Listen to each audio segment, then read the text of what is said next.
a 95 to 5% ratio out there in the multiverse of benevolent aliens compared to the malevolent ones that are currently working not with the American government, above all governments right now that run this show. And I'll just use the Draco as an example, the Draco reptilians. They're the malevolent groups, there's only a few of them, are willing to break the Prime Directive to get what they want, which is control of humanity, that we are valued, humans are very valued in the multiverse. And I'll give you a quick example. Yeah.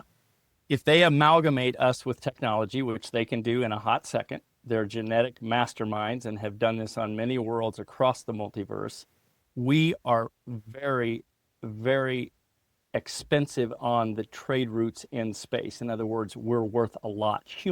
Specifically humans, when amalgamated with technology. Imagine I suddenly have superhuman limbs, or I have a technology that allows me to connect to a spaceship. I'm now a valued commodity. Hello, everyone, and welcome. I'm Jeneth Blackard, and Leonka Reyna is out today, but she will be joining us as a guest and probably heckling us in the chat.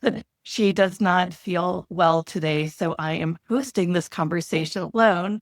And to be honest, I'm a little excited to host this conversation after spending my entire weekend on Audible and listening to many, many podcasts with today's guest, MD Selig. Hi, MD. Hi, Jeneth. How are you? I'm great. I just have to start by saying you are one cool dude. It just seems like from your degree in history that took you into the Marines, and I just want you to tell everyone about where this all began. Give the audience a little bit about your background as a combat pilot and just take them down the rabbit hole. Good morning to you and everyone. I'm really excited to be here, and it's a real honor. A little bit about my background. I'll try to keep the Reader Digest version going here. I came out of college with a history degree and then went right into flight training for the Marines, which means that I went through Navy flight training down in Pensacola, Florida. I was subsequently selected for jets, and then from there, they send you to Beeville, Texas, in my case. I went through more jet training there where I learned to land on the aircraft carrier, wild stuff going on with that. And then eventually to Whidbey Island, Washington, where I'm selected to fly A-6 Intruders, which is a two-seat attack jet. So sitting next to me on my right-hand side would be a Bombardier Navigator. I was then sent to Cherry Point, North Carolina, where I joined what's called your gun squadron. And in the case, it just means the actual squadron you're going to be flying with for your career, so to speak. So my Marine squadron was based out of Cherry Point, North Carolina. We were immediately sent to overseas for a kind of an overseas tour like the Philippines and that type of thing. And right away, the Persian Gulf thing was heating up. This is in 1990. A few weeks later, we get the call that, hey, you're going to be the last squadron to join all the other squadrons for Operation Desert Storm. So we arrive in the island of Bahrain, on the island of Bahrain. Anyway, we're on the island of Bahrain, a secret expeditionary airfield called Sheikh Isa. It's no longer top secret, on the southern tip of the island of Bahrain. And on January 11th, I think, everyone would have to look at the date, but I think it was January 11th, 1991, the conflict actually began. So I was flying combat missions, and at the same time, whenever you're a pilot in a squadron, you have secondary billets, like you're the maintenance officer, or you're helping with supplies or whatever. And my job was, I was the intelligence officer for the squadron. So my job was to read the top secret intelligence briefs coming through the secure room, not only for our squadron, if there was anything to be directly passed to our squadron, but also for just the top secret traffic worldwide that's going by. So I'm reading all of it.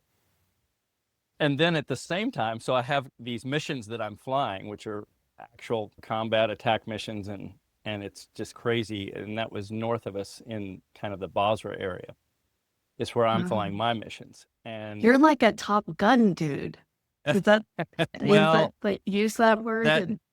Sure, and I think if you're in the aviation world, the Top Gun dudes are really the fighter pilots who are doing what's called ACM, which is air combat maneuvering. But you certainly, I did an exchange in an F-16 when I was in Norway, so I have a sense of what I call the fighter world. But I'm specifically in that jet. It's an all-weather attack jet, so if you can't see out of the cockpit, that's Mm. where the A6 intruder was at its best, where whether it was day or night, even if it was really rough weather, that platform is able to attack a target regardless of whether we can see out of the cockpit or not, because it has capabilities that allow you to do that. So that's why it's called an Wow. all-weather attack jet. Uh-huh. But just to differentiate, the fighter pilots are, if you got Top Gun, that's generally the fighter pilot deal, and so I'm in the attack world where I'm more like going after buildings, personnel, and all the awful things of war that you end up getting involved in if you're in a conflict. But I'm just trying to do my job, and I'm coming back and I'm reading these top secret briefs, which have nothing to do with my mission, which was Mhm. confusing to me. The top secret briefs had nothing to do with looking for nuclear weapons, because at the time, and this is the third antenna that I had going at that time. So I have an antenna of I'm flying missions, so there's some information coming in for me. Then I have the antenna going out that I'm reading top secret briefs, but those aren't coinciding with my missions. And then I'm going to the mess Mm. hall where the officers eat. It's just large warehouse. Think Yeah. Costco. They got a Right. big screen TV on. You know, my dad was in the military. Okay, okay, Yeah, I think yeah, he did the same way you are, like out of college in military, right. and then I'm out. Okay, I there just, you go. I serve and goodbye. So I'm watching the CNN at the same time that I'm flying these missions and reading these top secret briefs, and none of it, Jeneth, is making any sense. Mhm. I'm confused, and I'm like, I'm a pretty smart person, but I cannot figure this out. This is not the American military running this. Clearly, it's Mhm. not. They're not calling Uh-huh. the shots. The U.S. government is not calling the shots, because like none of it was making sense. And I just thought to myself, okay, there's some other. All I can say is I felt like there was a higher or a bigger mechanism, more powerful, running the overall thing.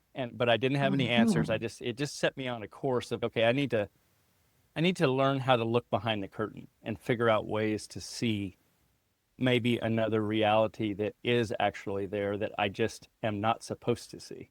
Yeah. So Yeah. To read fast, these go ahead. top secret things, did you have Sure. some sort of government clearance at the time? And how does that work? If you're if you're in the military, you're taken up to a particular clearance level. As a pilot, generally you're going to have a top secret brief, because a top secret clearance, because of the missions that you're going to be flying. But just Mhm. remember, there's many levels above top secret. Okay. And that becomes a factor later when you're talking about how do they hide this stuff. So to Mhm. give you an idea, the president is cleared to top secret 17. So there's top secret, then top secret 1 through 17. Above that, even the president doesn't get to see. So that's Oh, where some of these programs go rogue, because the CIA a long time ago went rogue with Area 51 by taking it above top secret 17. Even the president can't go there. And for all of your listeners, if you want to look into the history of it, Eisenhower was really mad when he could not go to Area 51. So he sent two representatives, but it just absolutely infuriated him when they just basically informed him, like, you can send someone who's classified above top secret 17, but you, the president, do not get to come. Now you're talking wow. the whole thing. But so anyway, Love fast forward it. to the end of my little intro here is I then got out of the military after 8 years. That's one tour for a pilot, because they've spent so much money on you. And I went right into LA, where I just knew I was going to go into music and film. I'd always been fascinated. I've always been a storyteller. So I went down there and started writing, and ended up producing and directing a couple of shows, one called Southern Justice that went on to Netflix and Showtime. And then I have a current show. It's a sci-fi pilot on Amazon Prime called The Gunrunner Billy Kane. And so that's what I ended up doing, was writing screenplays for production companies. And at the end of the Mhm. day, eventually Hush came through because of my research of this kind of other world. Yeah. And I got the insight from another show that I was listening to that it's almost came through as a gift to humanity, for the lack of a better word. And we'll get more into that. Hmm. I feel like I can almost go anywhere with you, and that's so exciting. But let me first just say his recent book that came out, it's called Hush, and it is really well written. The depth inside of it and the research, you can just tell it's almost a tangible read, or in my case, a listen to. And I just wanted to feed it throughout the show. We'll talk more about the book towards the end. Sure. So tell us when your first awareness was, hey, you know what? I'm not sure that this reality is just humans. I think that there are some aliens involved in this, especially when it comes to some of this higher military attacking, I guess is the word. That's a great question, Jeneth. What happened for me was in trying to figure out how have they been able to hide this from all of us? How have they been able to hoodwink all of us? How do they keep us from understanding what our actual reality is so well that I call it almost pristine, like the way they do the cover up is so well done. Yeah. And what came to me over time and this was, I'll just give you an example of, I'm a huge skeptic of all things alien. I just come out of I'm like an old Arkansas boy from the old days of, if there's aliens, they're not going to get us. And we all thought they were bad at the beginning. Right, and all of that stuff that we've been told. So I thought, okay, because of my experience in combat and with all of the stuff going on, where I'm like, it feels like there's a higher mechanism working here, bigger secret mechanism working here. I thought, okay, I'm going to learn to look behind the curtain. I'm going to start with Roswell, which was the first covert event that everyone said never happened. So I was a firm believer it never happened. That was just some kind of alien Halloween show or whatever, right? It became apparent to me very quickly that not only did Roswell happen, but there's just volumes of information. There's volumes of people, families, kids, everyone who was involved who were threatened with their lives. Some of them wouldn't even speak to their deathbed. The threatening was so severe that you quickly realized this isn't a weather balloon they're protecting. It had to be something more significant. Otherwise, why would you go after these people, and why would so many people actually physically disappear? And their families wondered what happened to them. And so you start to realize, okay, there is a massive cover up here. But then on top of that, just doing the research of the folks who were actually at the crash sites, like the Gerald Andersons, where you can watch his video online when he was a 6-year-old kid saying, yeah, we came in the corner just having fun 4th of July weekend with my dad and his brother looking for cool rocks and stuff because they were kind of amateur archaeologists. And we come around the corner and there's this disc stuck in the side of the arroyo, and there's 4 little beings below it, and they're 2 of them are clearly dead, and one's kind of injured, and one's just sitting looking at us. And we went right up to that thing, and we spent almost an hour there before the military arrived and assaulted us, and there were other people there. And he just tells the story. You can still watch those videos today. And so all of that combined, and this is getting back to your question of how did you know aliens were involved? When I started to figure out how they've kept it hidden so well, how they've been so far ahead of humanity over time in studying the secret space programs and all of the other stuff that eventually bubbles up if you just go deep into research of what might be your other reality, is that you start to realize, okay, this is way too intelligent. Humans can't predict how humanity is going to roll this well if you quash something or if you do something. And then I started to realize, okay, wait a minute. If they're smart enough to arrive here, not only in 1947, but clearly well before that, in ships that are silent and clearly can do angle turns at Mach speeds, and they can fly in formation at Mach speeds, hover, and then dash away, and suddenly they're doing right angle turns together at Mach speeds, you realize, okay, let's just start with they can arrive here. That technology is eons older than us. Maybe not eons, but a million years. Let's say it's even 500 years older than us. And so having said that, I thought, all right, if they're smart enough to do that, are they smart enough to work their way into the humans that kind of control the planet from the standpoint of the big media moguls, big pharma, banks, etc.? Sure they are. Sure. Could they take over my avatar and you'd be talking to a Draco reptilian right now? Absolutely. Would it sound like me? Yeah. Would it look like me? Would it have my mannerisms? But could I have a Draco reptilian agenda? Absolutely. And so that's what's become apparent to me is just over the years of study and watching how well I've been hoodwinked.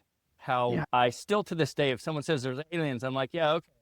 But I know absolutely they're all around us and they're real. But the mind control is so well done that even today, I'm like, am I just crazy? Have I gone crazy? I'm on podcast talking about aliens. And yet I know. Yeah, and we all are like, yes, somebody finally talking about it. We talk a lot about Stephen Greer and some of his theories. I'm sure that you're somewhat aware of him. One of the things that I've really gotten is they've got this incredible technology and the government is trying to keep it from us because of for money reasons. Yet I feel like there's like probably 8 different segments we can talk about here from that standpoint of manipulation, because there's the one place where the government seems to be not allowing in this alien technology to us because it would kill the economy, basically, the way that we see money, so to speak, like all that oil would be gone and unnecessary. You're exactly right. You're exactly right. Do you want to talk a little bit about that? Maybe we'll go there first. For sure. I don't know. So, we can go where we want to go. That's a great question. And in the end, people, especially like me, okay, so what is the main agenda of why they would want to hide this? I'll try to make it a Reader's Digest version for everybody to understand. Everybody jump into the shoes of being the big oil baron on the planet. You're not only Saudi Arabian, you're American, you're French, you are the top person. Now, let's just say it's a she. So you're the queen of all oil on the planet, all fossil fuels. You are it. Now, suddenly, you're just walking out in the desert and this amazing silent ship darting across the sky a couple of times, and then it just lands in front of you and an alien steps out. And you realize, oh my God, that thing just arrived. It was silent. There's no engine. It was doing Mach turns and this, that, and the other.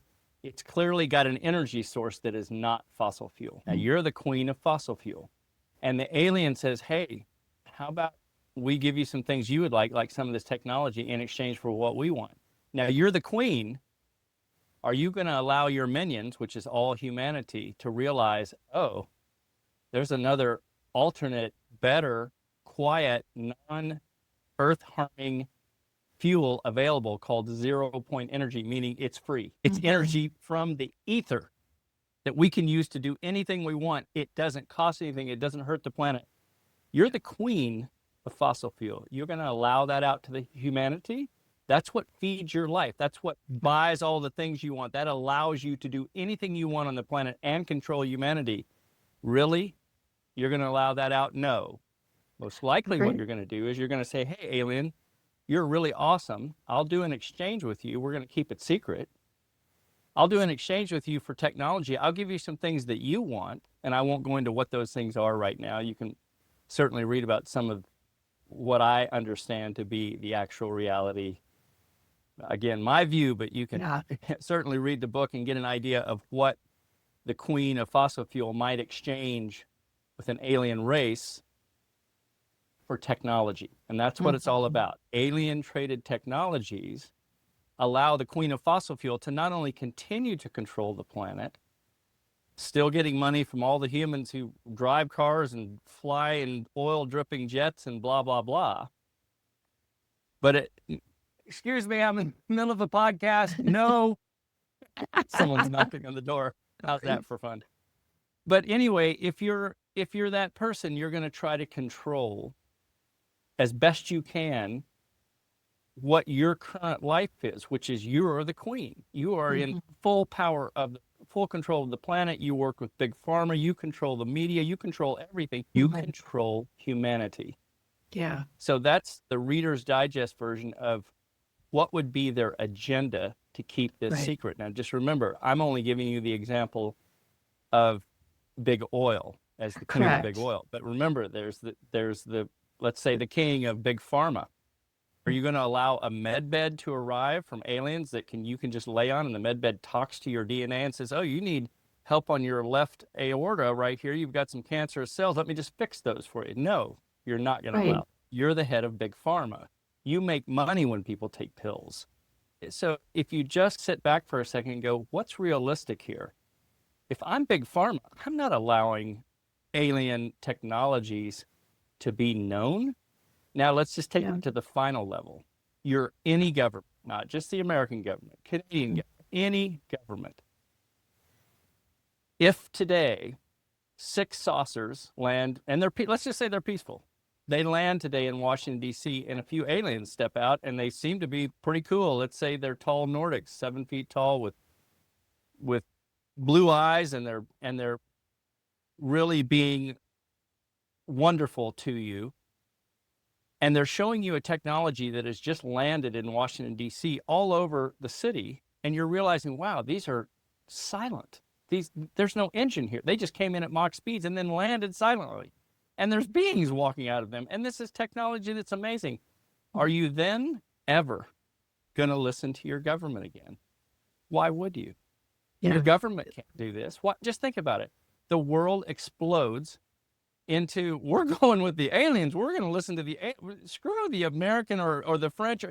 What I'm saying is it's above all governments, right? Yeah. So if you're a government or a big corporation, the last thing you want is chaos. You want to hold on to who you are. The American government doesn't want to lose control. So now you're talking about levels across the globe that have been worked long before we got here, and even to this day, to where those in control have a very strong agenda to not relinquish control. And there you have the basis for why the hoodwink is so pristine and so well done. It's like it has to be, or there'd be far more chaos than there already is. Right. And what's fascinating is you talked a little bit earlier about Gaia rising. So I call her Sophia. It doesn't matter what you call her. It's the planet, and she's alive, and she's blooming right now. She's in a full rise. And this is for all my combat related buddies out there.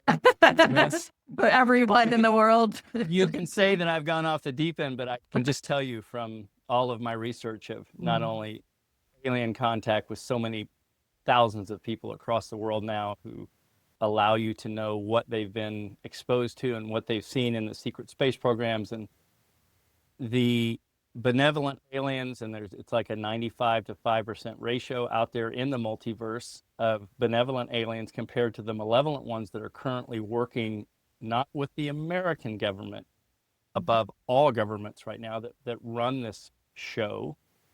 And I'll just use the Draco as an example. The Draco reptilians, they're the malevolent groups, there's only a few of them, are willing to break the Prime Directive to get what they want, which is control of humanity, that we are valued, humans are very valued in the multiverse. And I'll give you a quick example.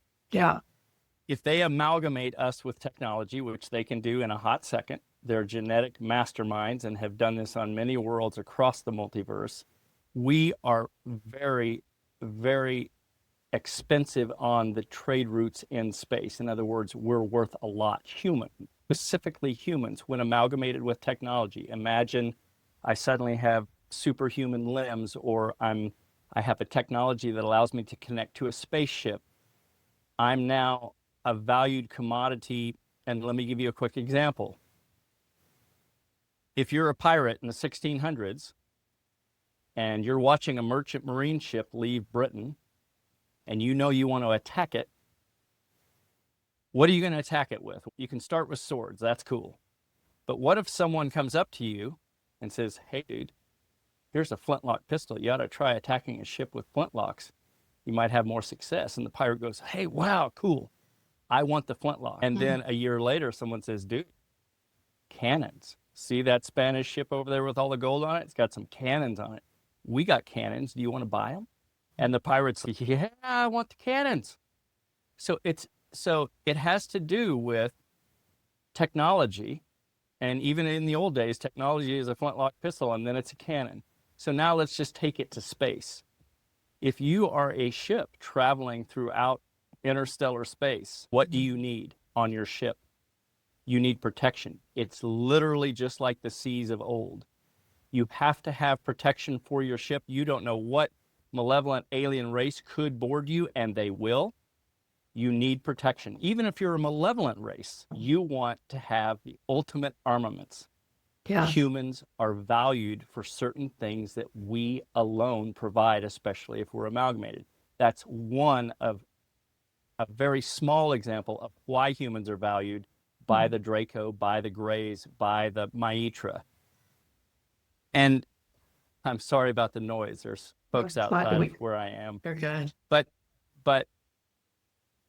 my point is that when we get down to it, we have to look at, once again, why is it kept secret even for the Draco to control the planet? A lot of people will say, why don't the Draco just wipe us out if they're that powerful? They certainly could, but they don't want to. Because Yeah, we've had those conversations on the show before that they have all this technology. Clearly, they don't want us to just go away, or they just don't want to take us over entirely either.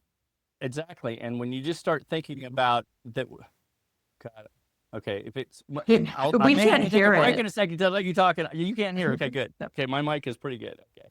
So the core idea here is they were here before we even evolved on the planet. The Draco reptilians were here to prepare for us. They knew we were coming. Aliens, all races, use what we know is looking glass technology. They can look into the future. They can see what's going on, what's supposed to happen. They can look at various timelines. All I can say about time is it's not a linear thing. It's a matrix. And right. And anyone can look into this more. But the main point I'm trying to say is they knew we were arriving. And one of the big things to understand here is right now, when I talked about that Sophia or Gaia is in bloom, that she's rising, what's happening and I call them the cabal, this group that's above all governments, that manipulates and controls all of humanity and has for all of my lifetime and well before, and continues to this day. What they're afraid of is humans stepping into who we are as multidimensional beings, basically as love beings, meaning love is the ultimate power, and they know it. And so when we bring it as humans, we're literally unstoppable, to the extent that right now, Jeneth, you and I are talking in the third density. Yeah. Meaning we can see each other in this third density, but what we can't see right now, but is still right here in the lower fourth density, is the Draco reptilians, who may be watching your show. They may be fans of your show, Jeneth. But the point is, hi guys. But the point is that when we step into who we are as humans, when we explode into what all the benevolent races say, you guys are royal. We, the benevolent races, all know what you're about to explode into, and that your planet Earth, she's rising right now. She's blooming right now. So I'll throw out a rough date, 2027. Massive changes, wonderful changes, but it's going to get rough between now and then. Why is it going to get rough? Because the Draco are on the run. And here's why. As our vibrational frequency is rising, the Draco physically, this is physically, not mentally, physically cannot stay on the planet. In the lower fourth density, when we step into love as who we are, they physically have to leave the planet. As Gaia, as Sophia rises, as she says, I'm done with this. I'm done with being polluted. Let's put it that way. I am rising into what I know to be the right thing. And the benevolent races and the Draco, the malevolent races, also knew this was coming. They all knew it was coming. Hence the Draco coming here in advance to maybe harness it, to stop it, to quash this rising of humanity and the Earth. They can't stop it. They picked the wrong target this time. Although they've taken over other worlds, across the multiverse, and they've done this velvet takeover on many worlds. This time they picked the wrong opponent because we are literally unstoppable. Yeah. Because we come from love. Yeah. Wow. Wow. That's so exciting. It's funny. We just had a speaker on a week or so ago that actually said almost a very similar thing about how we're really honored as humans. And we think, oh no, we're just 3D density. But the truth is, and I think you talked about this on somebody else's show, that all the dimensions from 1 to 13, we're housed in this avatar, but we can be any of those densities or dimensions. Do you want to talk about that? We'll go everywhere here on this channel. Hey, look, you know what? As exciting as it is, it's also like you're seeing, it's complex, and there's many. I feel like I'm just etching the surface, because as I start to understand, there are literally millions of races around us, within us. Many of us, I think all of us, from my research, have alien DNA. In other words, we come from them, they come from us. This is a much more complex thing, this thing that's been hidden from us. Yeah. And we're a part of this multiverse. And we are, if you want to think of ourselves, so you ask about the 13 levels that we can now. Yeah. Let me just say, the chat is going nuts. And one of the things I love on it is one of them said, "Blended love is our weapon." So the idea, so I'll do another Reader's Digest version. This is from watching the secret space program, folks, from listening and watching and reading about so many abductees who have been abducted by malevolent but also benevolent races. What you get is you get a sense that, yes, humans are considered royalty in the multiverse. We're that unique. And why would that be? Long ago, at some point, apparently, 21 to 24 alien races, benevolent alien races, got together and they said, let's see what we can do here. Let's see what we can do in a beaker, the magic of the best of us. Let's take the best DNA of all of our best races, and let's mix up this thing called human, and let's put it on this planet called Earth. And let's see what becomes of it. You're the apex now. You are the beaker experiment. You are in the right moment at the right time. Now, it may seem, oh my God, it's so chaotic, CNN and the world and everybody's fighting and we're violent. We are. Humanity, if you have to pick all the alien races, they would all go, yeah, you guys are violent, and we're wondering when you're going to come out of that. Well, that come out. We were saying on another show that it was like we aren't working as a collective, like all our Earthlings couldn't even fight another planet because we will just like to fight ourselves. Exactly. And this is part for all of us. And I can only speak for myself, but the more I'm going inside, instead of turned off CNN a long time ago and all news shows, because I realize who's driving those shows is not what you think is driving those shows. That has to do with the pristine hoodwink and what they want you to watch. So the more you can turn inside and see who you are as love, all I can tell you is spend 5 minutes a day away from technology, make it every day, and at first nothing will happen. But then when it starts to happen, all I can say is, for me, molecular changes are happening that are beyond profound. They're unspeakable, right? Yeah. Because you're suddenly stepping into yourself as love, and you realize, oh, whoa, this is beyond. All I can say is you're never so content. Rumi said it a long time ago. He said, when you step into yourself as love, essentially this is what he said, that you're never so content. And Amara, all of them, all of the people that we consider to be the mystics, they all are basically, it's all the same message. Get quiet. Yeah.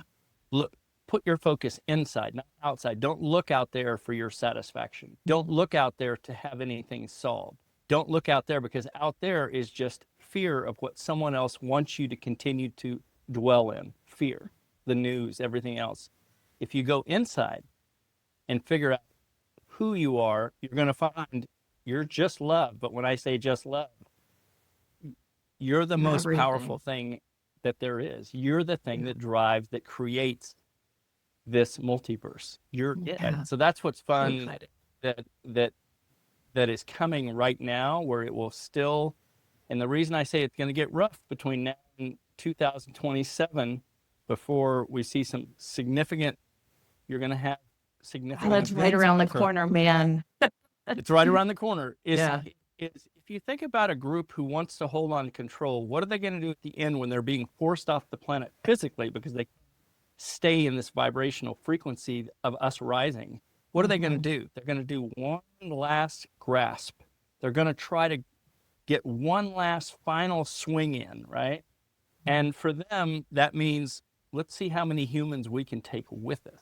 Yeah. So all I can say is, in the events that occur between now and 2027, use your heart to discern when something arrives in front of you that's offering you maybe a pristine, wonderful existence, even on another planet. Maybe a ship arrives and a being comes from the ship that just seems like a god returning, and you're like, oh my God. And even the feeling that this technology puts out will be, oh, this loving, wonderful feeling. Just make sure that you take a step back, use your heart, allow your heart to discern what's in front of you, because what's in front of you may not be in your best interest, even though they're offering what feels to be the most perfect thing and the wonderful thing, and you can get off this earth with all the chaos and the fighting and the violence. Step back. Yeah. Sense who you are. You're it. And trust me, they want you. You don't have to take anything. You can just stay inside and realize, yeah, do I feel like getting on the ship? Some will choose to get on that ship. Some may choose not to. I'm saying everyone will have their own. Each soul has to determine what it's going to do in that moment. There is no right or wrong per se. I'm just saying, try to use your heart, not your head. Try to switch this. Yes. If you'll lead with your heart and just allow your head to be the decoder of your heart, you will be fine. There is literally nothing to fear that's coming, but it will get a little rough here before some significant things occur here in roughly 2027-ish. I think I heard this. I think I've heard you say this earlier in our conversation, but let me just clarify if our way we think about this is the same. You said they're genetic masters and they brought together all this technology. Do you think that we as humans are like Palladian, Arcturian, like almost a lot of those benevolent races that we're genetically like put together, and all our DNA is really genetically theirs? What are your thoughts on that? Short answer, Jeneth, it's a great question. My short answer would be yes. The wilder answer is, I'm absolutely certain I have Draco reptilian DNA as well. So what I'm saying is, it's not just. It's a bunch of aliens. What I'm saying is, it is as complicated as, just remember, you can say, oh, half of us are descendants of Genghis Khan, right? And but scientifically, at our primitive scientific level, human scientists have said probably half the community here is a descendant of Genghis Khan on some level. All I'm saying is, take that to the multiverse level, billions and billions of races. I'm assuming that you have a little bit of any given race out there. The main thing to remember is, it doesn't really matter what you are made up of per se. What does matter is that you don't.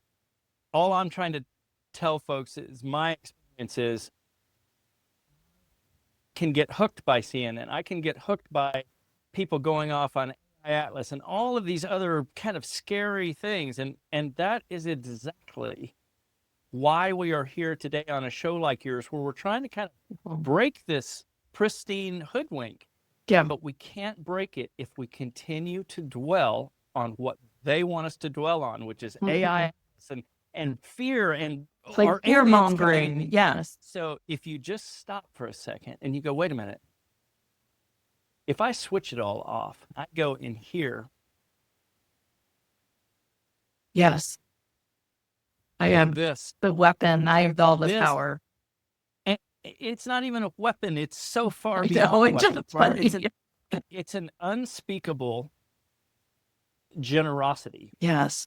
and you're it. And it's as a unit, not only you, but all of humanity. Because we're just love, we're unstoppable. We are the multiverse. Absolutely.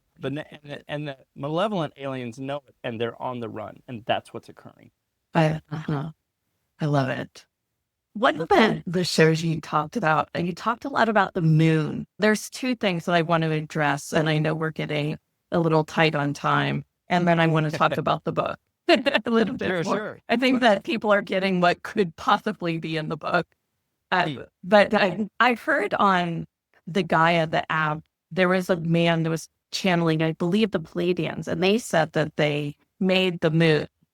And then you had a theory about the moon that it was made, and that's why it doesn't rotate. It doesn't really, it's more like a satellite or a technology versus an organic thing. I guess we separate those as humans, what's organic and what isn't. Do you want to talk a little about what you know about the moon and the technology? I had a channeler tell me that we should embrace the dark side of the moon, that it used to have more mechanism technology to mind control us, but the technology is breaking down and we need to start embracing the dark side of the moon. And then I heard your information about it. And I was like, wow, that weird stuff from before that was like 4 years ago. I was like, that really makes sense now. I wanted to hear your perspective on that. Okay. Before I say anything, are you hearing that drill? Because they're now No, drilling. we aren't. You don't hear it. Yeah, no background Okay. noise. So I'll try to do this with all this stuff going. Okay. I'm going to give you my take from all of from all my research. The reason you don't see the dark side of the moon is because the moon is not organic, and it was not here when our planet was created. If you think of all other moons around all other planets that you know of, they rotate around the central planet.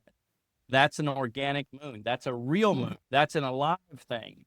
And this was the biggest heartbreak for me because I'm a big lover of the moon. I've always been inspired by the moon. I've always thought it was this magical thing that I could disappear 3 days with, and it was just the moon, right? Unfortunately, my research has led me to understand that we have a lunar operations command, the CIA does, on the backside of the moon, and it's been there since the late 50s. And all of the malevolent races, the reptilians, the Greys, the Maitri, they all have bases. The Nazis all have bases on the dark side of the moon.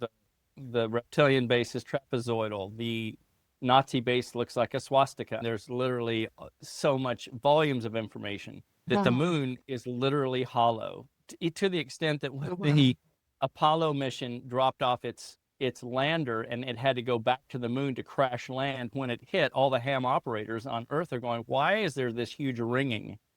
It literally crashed back into a metal planet, and the reverberations were heard by our own ham operators, just folks sitting in their houses that were ham operator enthusiasts going, what is this huge bell ringing? And that's right when it. The point being is that the reptilians brought the moon here as a mind control frequency expander, meaning, look, if we know humans are rising, what can we do?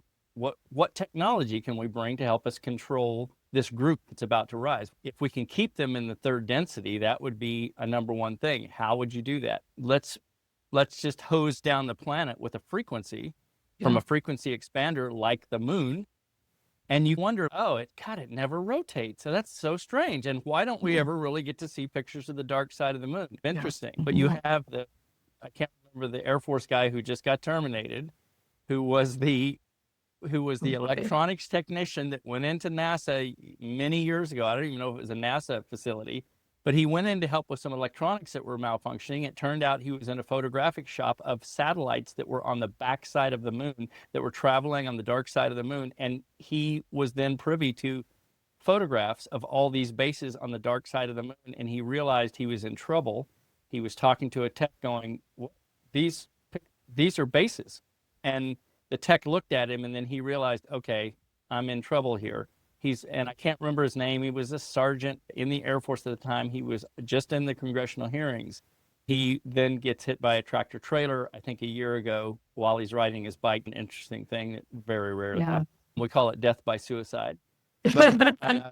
But all I can say is that, unfortunately, at least for me, in the sense of how much I used to love the moon, I now have to look at it for what it is, which is it's the Lunar Operations Command for the CIA. It is all covered on the dark side with bases, not just American bases, but reptilian, Maitra, Gray, and the interplanetary corporate conglomerate. Many countries have bases there. And all I can say about that, that's the next level of these conversations is you have to understand that there's an element of humans, the very elite, who have been ranging ever outward off planet since the 50s and 60s. The space program officially kicked off in about 1978, the secret space program. And all of the individuals who are now coming forward are like, yeah, I was working in space in the 80s. Diego Garcia in the 80s were receiving and sending supplies to and from space. So I'm just my head is going back to the different Apollos and when we would land there and all the technology problems that they did have around it. That makes a little bit more sense. And now it seems that there's not a lot of news on investigations around the moon anymore. And that makes me go, oh, because they don't want our focused on that, because they found some things that would be better off if we didn't know about. Okay. Yeah, well, that makes a lot more sense. Yeah. They want you focused on AI Atlas and the fear-based and anything else to keep you away from questioning what might be your actual reality. Wow. Let's talk about the book. It's called Hush, and you guys, it's on Amazon. It's like all over. It's an international bestseller. It's incredible. I've just begun my journey into it. It's so well written, though. I mean, I've written a few books myself, and I just really love the written word sometimes, and the way that you write is absolutely spectacular. Oh, that's really nice. Talk to us a little. I know that it's based on fact, and it's really a journey into some of these secrets. Sure. Hush essentially is your covert history from about 1940 up through the 50s, through Roswell. You'll get to meet a lot of the characters that you might recognize, like Eisenhower, Forrestal, Truman.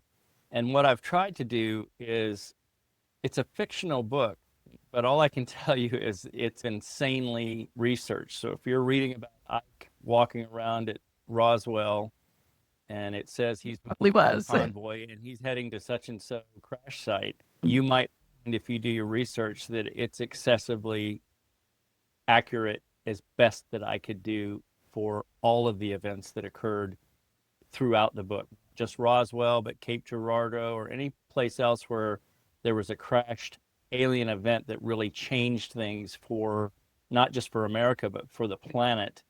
If it's in Hush, it's pretty darn close to what I can give you as fact. But again, I try to put you in first person so that you're in Eisenhower's head as he's experiencing his first alien and what that's like for him when he's not president yet. He's just a general, for instance, working under Truman, and he is sent to Roswell to figure out what the heck the aliens want, because they're clearly all around Roswell, which at that moment in 1947, everyone needs to remember that Roswell is the only nuclear base on the planet. So once you start to realize that, and you would say, why Roswell of all places, then it all starts to make sense that if we're setting off atomic bombs 2 years earlier, And those shock waves are affecting weather systems in other galaxies. That's how powerful an atomic bomb is. The shock waves that go out continue through space. Then other alien races also are like, what are the humans doing? They're not supposed to be this advanced.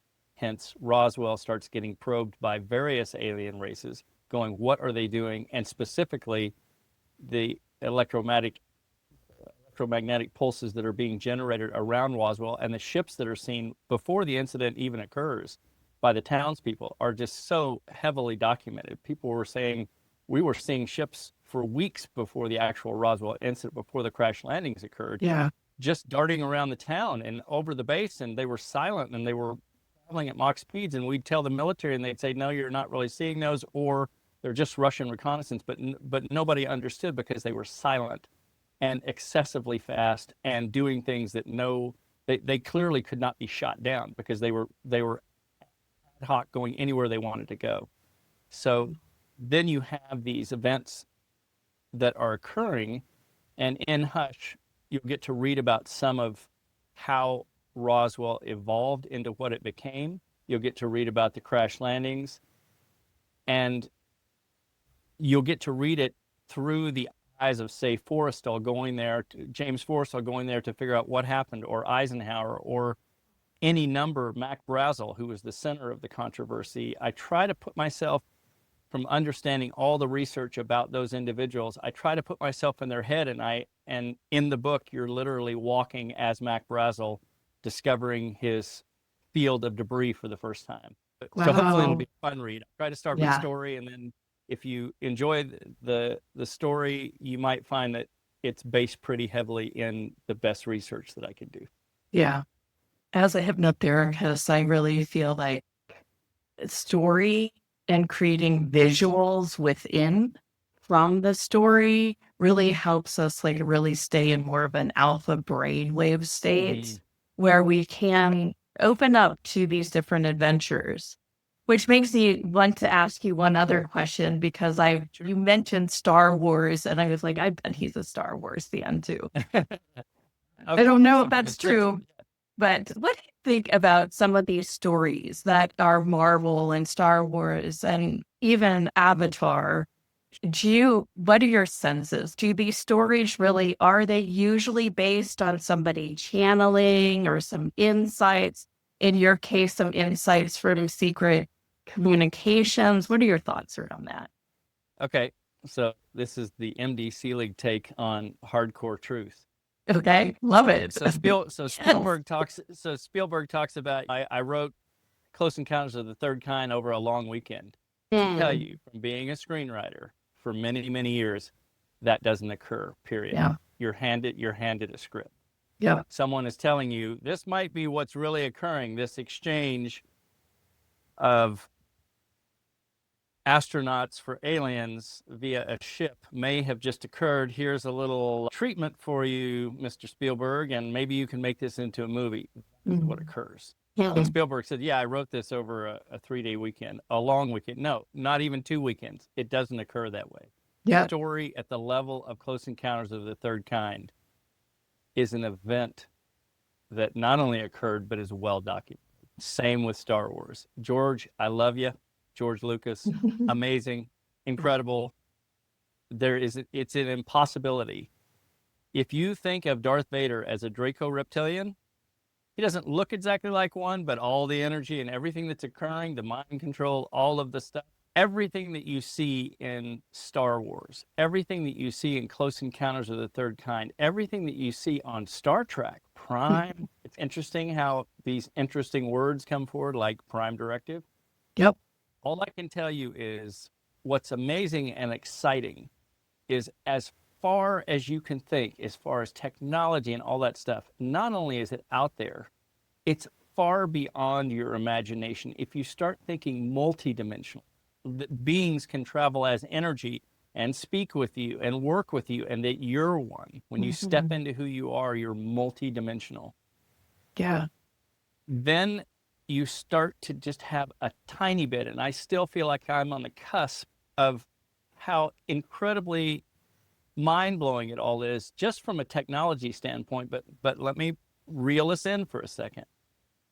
with all of the wonderful technology and all the things that are out there in space, the more I'm in this world of research and understanding, oh my God, all this technology is out there. I just want to go see it. The closer I get to that, which is coming for all of us very quickly here, all I can say is I almost don't care about it anymore. Yeah, because you're just like, that's just happening. It's happening, and it's also, it's nothing, not even Nothing's close to what's in here. There is no contentment like this. It's kind of like you can go to an electronics store and be amazed for a second, but you realize if I just go meditate for 30 minutes, the experience I have is beyond any electronics store. It's the exact same thing. Yeah. Everything that we've always thought about space and technology and, oh, it's going to be great and this, that, and the other, and it's going to be, and it's going to be, and we're going to eventually get there. I'm just telling you, the more you go inside, you'll realize there is nothing overrated as much as going outside of yourself. Wow. Yeah. There's a shamanistic term, so within as without, or something like that. And that just, whatever when you said that, it just made me go, yeah, it's that. Wow. More than everything you've ever wanted, more than everything you've ever wanted, more than the most content there is available to you and has been available to you and is accessible to you. You just have to remember who you are and to reset your focus to go this way, not that way. So we can wrap there, but I do want to ask one other question, and it's a short one. Do you expect Hush to be written into a screenplay and make a movie out of it? I'm working on volume 2 right now, and I'm telling my assistant, who's more than my assistant, but he's my best friend for sure. He just keeps me straight on all the admin of all these shows and things. But I can tell you this, that certainly right now a production company can pick up Hush, and it is certainly in some directors' hands right now. So we'll see what comes of it. I'm not concerned about that. I am concerned about trying to write the sequel and making it exciting and fun and give people more of their covert history so that they can further understand how pristine the hoodwink has been, and to also get to see or maybe understand what might be their actual reality, and that what's coming is still exciting, but there's been some stuff that we need to understand, some dark things that have occurred that we also need to understand for levity's sake. We need to understand that as beings of love, we have to face what is currently on the planet.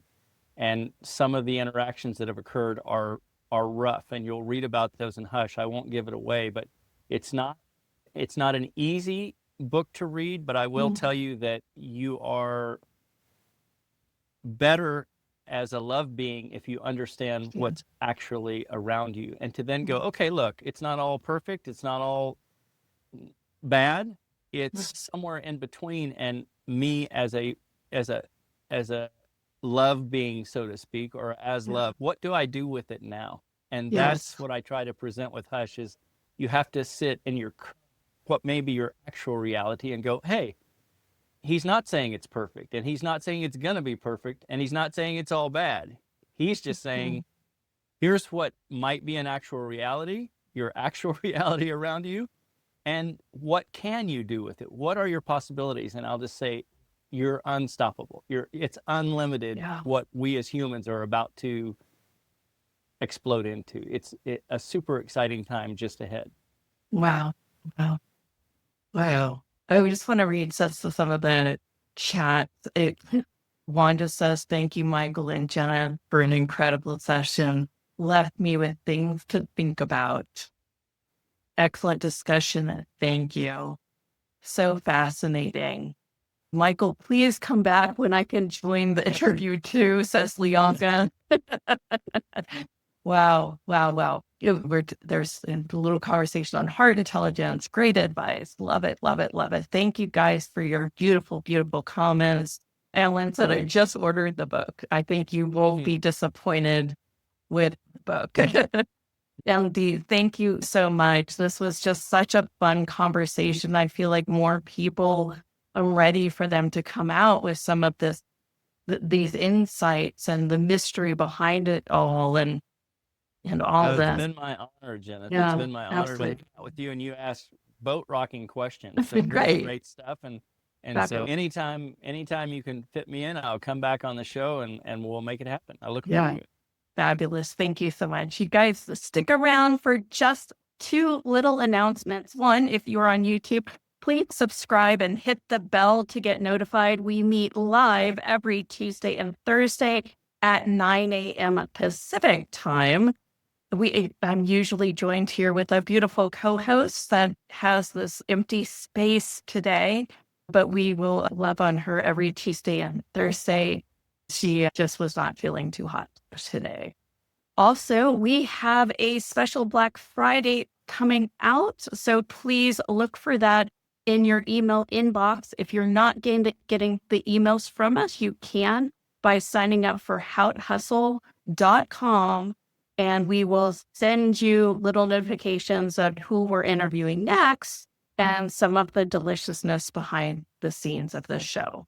And we won't be here Thursday because it is American Thanksgiving, but we will be back next Tuesday. So mark your calendars for Tuesday and Thursday at 9 a.m. Pacific time. We hope to see you then. Until then, have a beautiful Thanksgiving